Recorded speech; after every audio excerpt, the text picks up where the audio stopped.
Guys, welcome to my vlog. ಇವತ್ತು ನಾವು green pulao ಮಾಡ್ಕೊತಾ ಇದ್ದೀವಿ. ನಾವಿಲ್ಲಿ ಬೀನ್ಸ್, ನೌಕೋಲ್, ಕ್ಯಾರೆಟ್, ಹಸಿಮೆಣ್ಸಿನ್ಕಾಯಿ, ಪುದೀನ, ಕೊತ್ತಂಬರಿ ಸೊಪ್ಪು, ಶುಂಠಿ, 3 ಗ್ಲಾಸ್ ಆಗುವಷ್ಟು ಅಕ್ಕಿನ ನೆನೆಸಿಟ್ಕೊಂಡಿದ್ದೀವಿ. ಈ ಕಡೆ ದೊಡ್ಡ ಕುಕ್ಕರ್ನಲ್ಲಿ ನಾವು ಆಯಿಲ್ ಮತ್ತು ಗೀನ ಆ್ಯಡ್ ಮಾಡ್ಕೊಂಡಿದ್ದೀವಿ. ಇವಾಗ ಹೋಲ್ ಸ್ಪೈಸಸ್ ಆ್ಯಡ್ ಮಾಡ್ಕೊಳ್ಳೋಣ. ಚಕ್ಕೆ, ಲವಂಗ, ಏಲಕ್ಕಿ ಆ್ಯಡ್ ಮಾಡ್ಕೊಂಡಿದ್ದೀವಿ. ಆಮೇಲೆ ಆನಿಯನ್ ಆ್ಯಡ್ ಮಾಡಿಕೊಂಡು ಚೆನ್ನಾಗಿ ಫ್ರೈ ಮಾಡ್ಕೊಡ್ತಾ ಇದ್ದೀವಿ. ಈ ಕಡೆ ಮಸಾಲ ಮಾಡ್ಕೊಳ್ಳೋಣ. ಶುಂಠಿ ಒಂದು ಪೀಸ್ ಆಗುವಷ್ಟು, ಬೆಳ್ಳುಳ್ಳಿ ಒಂದು ಗೆಡ್ಡೆ, ಆಮೇಲೆ ತೆಂಗಿನಕಾಯಿ ತೊಗೊಂಡಿದ್ದೀವಿ. ಇದನ್ನು ನಾವು ಸ್ಮಾಲ್ ಪೀಸಾಗಿ ಮಾಡ್ಕೊಳ್ಳೋಣ. ಈ ಕಡೆ ನಾವು ಸ್ಲಿಮ್ಮಾಗಿ ಇಟ್ಬಿಟ್ಟು ನಾವು ಫ್ರೈ ಮಾಡ್ಕೊತಾ ಇದ್ದೀವಿ. ಇವಾಗ ನಾವು ಇದನ್ನ ಗ್ರೈಂಡ್ ಮಾಡ್ಕೊಳ್ಳೋಣ.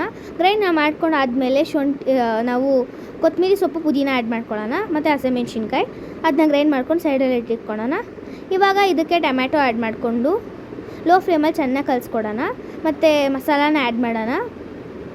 ಆಮೇಲೆ ನಾವು ಸ್ವಲ್ಪ ಎಣ್ಣೆ ಬಿಟ್ಟ ಮೇಲೆ ಧನಿಯಾ ಪುಡಿ, ಚಿಲ್ಲಿ ಪೌಡ್ರ್ ಹಾಕ್ಕೊಂಡು ಚೆನ್ನಾಗಿ ಮಿಕ್ಸ್ ಮಾಡ್ಕೊಳ್ಳೋಣ. ಮತ್ತು 1 ಕಪ್ ಆಗುವಷ್ಟು ಕರ್ಡ್ನ ಆ್ಯಡ್ ಮಾಡ್ಕೊಂಡಿದ್ದೀವಿ. ಇಲ್ಲಿ ನಾವು ನಂದಿನಿ ಕರ್ಡ್ನೇ ಯೂಸ್ ಮಾಡೋದು, ನೀವು ಯಾವ್ದು ಬೇಕಾದ್ರೂ ಯೂಸ್ ಮಾಡ್ಕೋಬೋದು.